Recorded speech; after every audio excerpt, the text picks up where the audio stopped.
এই ফোনটা Samsung M01।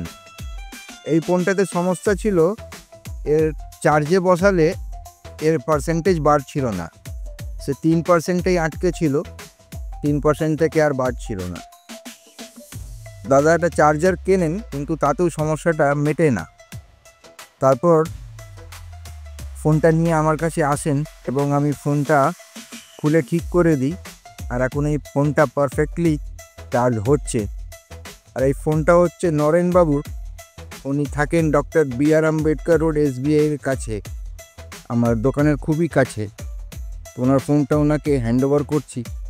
একটু দাদা আপনি ফোনটা চার্জারে গুঁজে একটু দেখে নিন। হ্যাঁ, দেখে নিয়েছি, মোটামুটি ঠিক আছে। হ্যাঁ, খুব কম সময়ে যে এটা করে দিতে পেরেছো, থ্যাংক ইউ।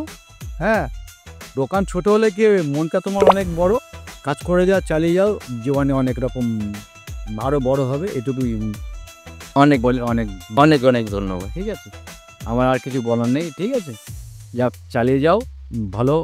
আর আস্তে আস্তে আমার পরিচিত আরও যারা আসবে, আমি অবশ্যই বলবো যে তোমার এখান থেকে যেন সমস্ত রকম কাজ করে। ঠিক আছে, যত্ন সহকারে তুমি আমার কাজটা করে দিয়েছো, এই জন্য ধন্যবাদ।